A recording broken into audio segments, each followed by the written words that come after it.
अनुच्छेद 16 कहता है कि जो भी लोक नियोजन है यानी सरकारी नौकरी है उसमें इक्वलिटी ऑफ अपॉर्चुनिटी, समान सबको मिलेगा, लोक नियोजन की समानता, सरकारी नौकरी में सबको समानता मिलेगा। फिर यहीं पे बात आ जाती है आरक्षण की। तो आपको बताएं ना कि आरक्षण जो है वो संविधान कहता है पॉजिटिव डिस्क्रिमिनेशन है, ये हम बढ़ाने के लिए कहते हैं। अब यहाँ पर आप देखेंगे सबको संरक्षण मिलता है, ऐसा नहीं होगा कि रेलवे की वैकेंसी में कह देगा कि फॉरवर्ड क्लास के लोग फॉर्म नहीं भर सकते हैं या ये नहीं, हाँ उन्हें ये कह सकता है कि आपका नंबर 120 पे सिलेक्शन होगा तो नीचे वाले का 110 पे हो जाएगा, 105 पे हो जाएगा, ऐसा हो सकता है।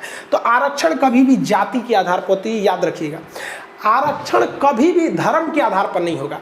क्या आप सुने हैं कि मुस्लिम धर्म में आरक्षण है? हमें आरक्षण नहीं मिलता है, हम जनरल कैटेगरी से आते हैं, पठान जाति से आते हैं, हमें नहीं मिलता है। क्या हिंदू धर्म को आरक्षण है? नहीं है। हिंदू धर्म में अगर ब्राह्मण है आरक्षण है, नहीं है, राजपूत है नहीं है, हिंदू धर्म में दलित है तब मिलेगा।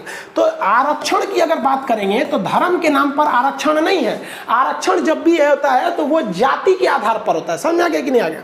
और आरक्षण लिंग के आधार पर भी हो सकता है, लड़का लड़की आरक्षण, जैसे मान लीजिए कोई जनरल जाति की लड़की है, कोई जनरल जाति का लड़का है तो लड़कियां को ज्यादा आरक्षण मिलता है, तो आरक्षण यहाँ भी मिल सकता है।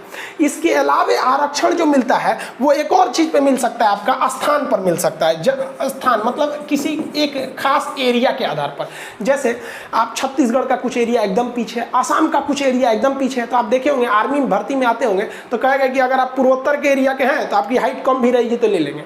तो कुछ ऐसे स्थान है जहां विकास हुआ ही नहीं, जैसे छत्तीसगढ़ का बस्तर का एरिया, दंतेवाड़ा, सुकमा, जगदलपुर, ये सब के एरिया में विकास नहीं है। उड़ीसा का कालाहांडी देखेंगे बारिशें नहीं होता है वहां पर। तो स्थान के आधार पर भी आरक्षण मिल जाता है। ये क्यों दिया जाता है अब आप समझ गए, ये क्या है? पॉजिटिव डिस्क्रिमिनेशन है। वहाँ बारिश नहीं हो रही, खाने पीने को भी नहीं दे रहे, तो एक समाज बिगड़ जाएगा। इसलिए ये जो समाज बढ़ चुका है इसे कह रहे हैं कि जो तुम बढ़ रहे हो उसी स्पीड से बढ़ते रहो, इसका हम बराबर कर देंगे। जिस दिन ये बराबर हो जाएगा आरक्षण रोक दिया जाएगा, समझ में आ गया? तो ये 16 में कहता है कि सबको समानता है, लेकिन पॉजिटिव डिस्क्रिमिनेशन के आधार पर 3 लोगों को इसमें आरक्षण दिया जाएगा।